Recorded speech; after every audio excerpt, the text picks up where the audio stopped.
کا بال اتفاق حرام ہے، طواف قبر کا کرنا بال اتفاق حرام ہے، بوسہ لینے میں اختلاف ہے کہ جائز ہے کہ ناجائز ہے، لیکن بوسے سے بھی چونکہ شک پڑتا ہے تو فرماتے ہیں احمد رضا کی رائے یہ ہے کہ بوسہ لینے سے بھی بچا جائے۔ وہ آ گیا تو اس سے اگلی باتیں کرتا ہے، بس خاموش رہ، باادب رہ اور پیچھے رہ۔ تو حضرت تمیم داری کہتے ہیں یہ حدیث اعلیٰ حضرت نے لکھی ہے لمن والعلا میں، فرماتے ہیں کہ اونٹ نے پہلے سجدہ کیا، قدم چومے، پھر اس نے حضور کے کان میں کوئی بات کہی، روزے دے دوالے نے غلاماں دیاں ٹولیاں، ایک پہ سندا کروڑاں دیاں بولیاں، یعنی اونٹ نے بات کی تو حضور نے وہ بھی سن لی۔ اعلیٰ حضرت کہتے ہیں جو پناہ میں آتا ہے بچ جاتا ہے، کہتے ہیں رسول کریم نے نا اونٹ کی پشت پہ ہاتھ پھیرا اور اللہ کے محبوب فرمانے لگے فکر نہ کر، اب تو آ گیا ہے نا تو جیسے تو کہے گا ویسے ہی ہو جائے گا، جیسے تو کہے گا ویسے ہی۔ ابن ماجہ میں موجود ہے، پر میں چونکہ فاضل بریلوی رحمت اللہ علیہ کی کتاب سے پیش کر رہا ہوں الامن والعلا سے، تو میں اسی انداز میں پیش کر رہا ہوں جس انداز میں وہاں ہے۔ حضرت تمیم داری کہتے ہیں کہ ہماری سمجھ میں بات کوئی نہ آئی، تھوڑی دیر گزری تو کچھ لوگوں نے ہاتھوں میں رسیاں پکڑی ہیں، خنجر پکڑے ہیں، دوڑے آئے، یا رسول اللہ یہ ہمارا اونٹ ہے۔ حضرت تمیم داری کہتے ہیں میں نے دیکھا کہ جب وہ آ گئے نا خنجر لے کے تو اونٹ حضور کے پیچھے چھپ گیا، آج لے ان کی پناہ، آج مدد مانگ ان سے، وہ حضور کے پیچھے چھپ گیا۔ تو کہتے ہیں کہ نبی کریم صلی اللہ تعالی علیہ وسلم نے فرمایا کیا مسئلہ ہے بھائی؟ یا رسول اللہ ہمارا اونٹ ہے، ذبح کرنے لگے تھے دوڑ آیا ہے۔ تو حضور فرمانے لگے وہ تو تمہاری شکایت کر رہا ہے۔ وہ کہتا ہے یا رسول اللہ میں نے برسوں ان کی نوکری کی، برسوں میں نے بڑی نوکری کی۔ صحیح کہتا ہے یا رسول اللہ؟ ٹھیک کہتا ہے حضور، اب بوڑھا ہو گیا ہوں، تھوڑا زیادہ بوجھ نہیں اٹھا سکتا، تو مجھے ذبح کر کے کھانا چاہتے ہیں، میں مرنا نہیں چاہتا۔ نبی کریم فرمانے لگے اچھے لوگ یہ صلہ دیتے ہیں؟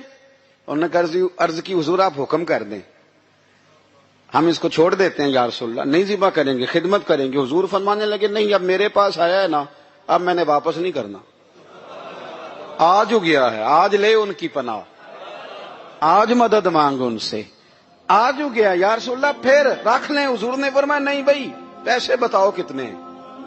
یا رسول اللہ نہیں کچھ نہیں۔ نبی کریم علیہ السلام نے فرمایا نہیں بتاؤ کتنے، بتاؤ کتنے؟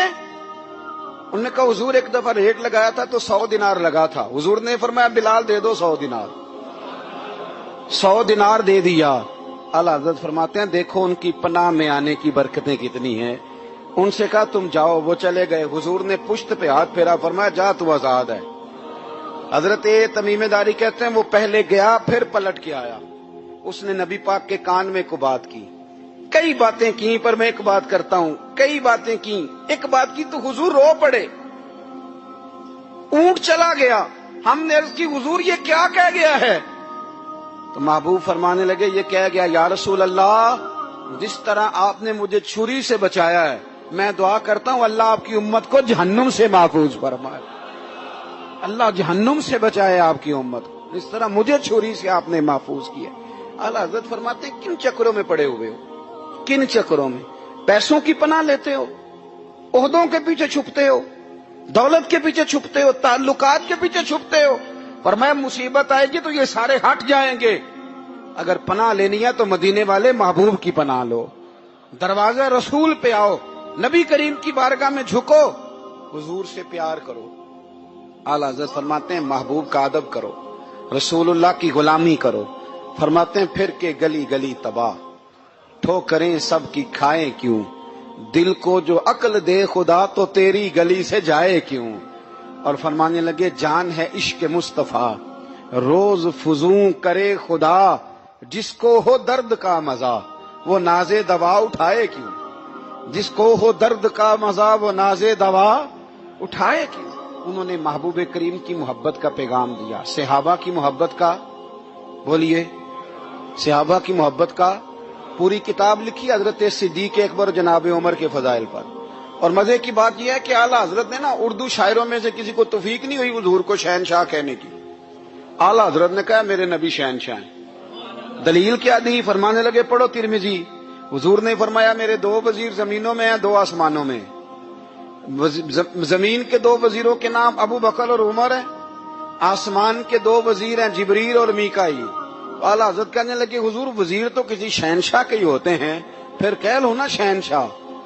تو پھر فرمانے لگے حاجیو آؤ شہنشاہ کا روضہ دیکھو، حاجیو آؤ شہنشاہ کا روضہ دیکھو، کعبہ تو دیکھ چکے اب کعبے کا بھی کعبہ دیکھو، کعبہ تو دیکھ چکے اب کعبے کا بھی، غور سے سن تو رضا کعبے سے بھی آتی ہے صدا، میری آنکھوں سے میرے پیارے کا روضہ دیکھو۔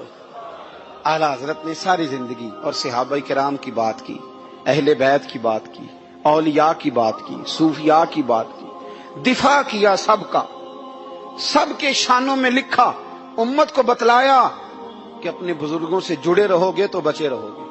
اعلیٰ حضرت نے طنز کرنے سے، تنقید کرنے سے، بلا وجہ غلطیاں نکالنے سے اور ایک دوسرے پر لان تان کرنے سے ہمیں بچنے کو کہا۔